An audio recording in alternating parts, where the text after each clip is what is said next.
Today, something unexpected happened, and it tells us a lot about the future of the royal family.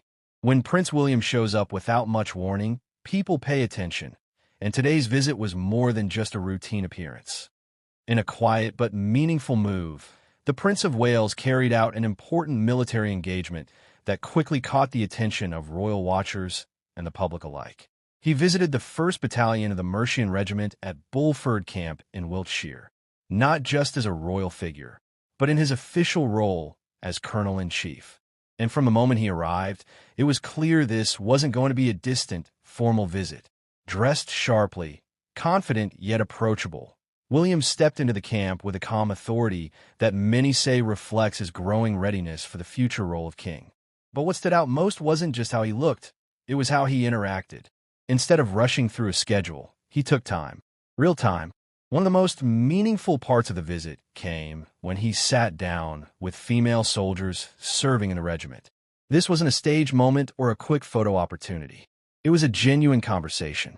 He listened. He asked questions. He showed real interest in their experiences, from the challenges they face in the armed forces to the progress being made for women in military roles. These kinds of moments often go unnoticed in headlines, but they say a lot about leadership. And for many watching, it reinforced something important. William isn't just representing tradition. He's actively engaging with the present.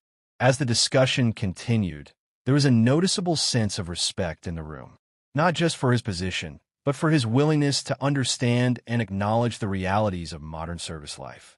After that, the visit shifted towards something more technical, but equally fascinating. William was given a close look at how the regiment is adapting to modern warfare, particularly in urban environments. Inside a specialized training facility, soldiers demonstrated how they use advanced drone technology in complex scenarios. This wasn't just a passive viewing. He paid close attention, watching carefully as soldiers explained how these tools are changing the way operations are carried out, especially in high-risk areas where precision and awareness are critical. Moments like these highlight something we're seeing more often: a royal figure who wants to understand not just the people, but the systems and innovations shaping the future. And yet, despite the seriousness of the setting, there were also lighter moments, the kind that make these visits feel human. At one point, William noticed the impressive mustaches worn by several soldiers. With a smile, he joked about his own facial hair, even playfully suggesting he might switch styles himself. It was a small moment, but it mattered, because it showed ease. It showed relatability, and it reminded everyone there, and watching, that behind the title is a person who connects naturally with others. And that balance between seriousness and approachability is becoming a defining feature of his public role. As the visit continued, the focus shifted from demonstrations to something more personal: connection. After recently returning from a 6-month deployment in Estonia, members of B Company had plenty to share. And instead of a formal briefing, William joined them in a relaxed coffee setting inside the officers' mess. This setting changed everything. It allowed conversations to flow more naturally. Soldiers and their families opened up about their experiences, not just the operational side, but the emotional side too. The long months away, the pressure of deployment, and the quiet strength of families supporting from home. And once again, William didn't rush. He listened carefully, showing empathy and understanding. These weren't just stories. They were real lives, real sacrifices, and real challenges. Moments like this often don't make big headlines, but they carry deep meaning. Because leadership isn't always about speaking. Sometimes it's about listening. And for many there, this interaction likely felt genuine and appreciated. During the visit, William also took part in a formal but heartfelt moment, presenting long service and good conduct medals to 3 soldiers. This wasn't just ceremony. It was recognition. Recognition of years of dedication, discipline, and commitment to serving their country. And as he handed over each medal, there was a sense of respect that went beyond protocol. These are the moments that define the relationship between the royal family and the armed forces, a connection built on honor, tradition, and mutual respect. But what makes William's approach stand out is how he blends that tradition with something more modern. He doesn't just represent the military, he engages with it. He doesn't just observe, he participates. And people are noticing. Royal watchers have increasingly pointed out that his style feels different, more relaxed, more present, and more connected to the realities of today's world. And that's important, because the role he's preparing for isn't just about history, it's about the future.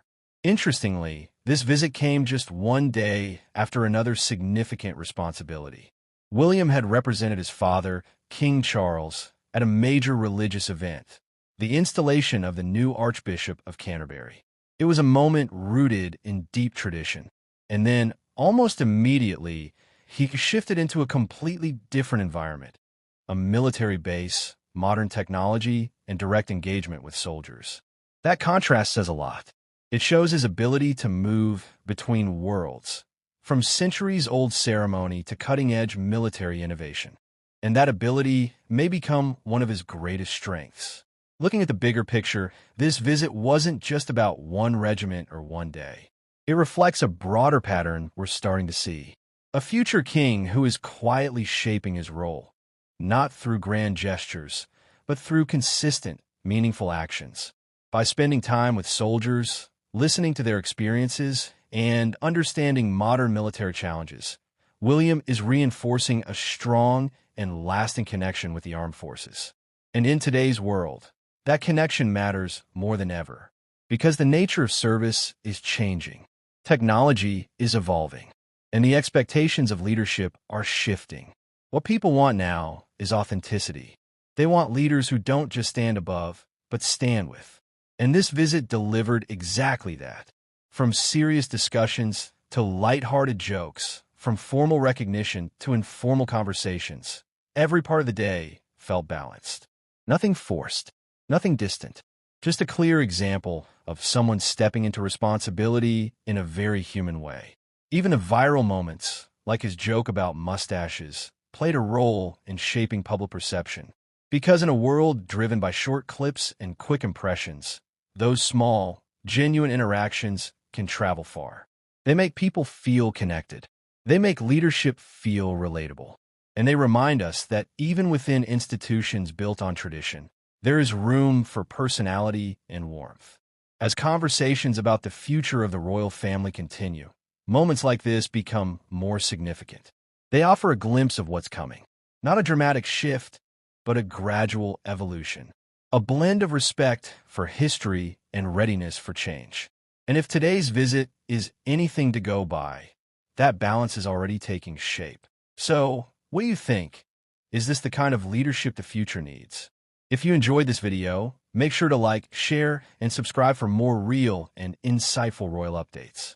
And don't forget to drop your thoughts in the comments below. Your opinion really matters here. Back-end index pointing right, and if you want to see more stories like this, check out the next video on your screen right now.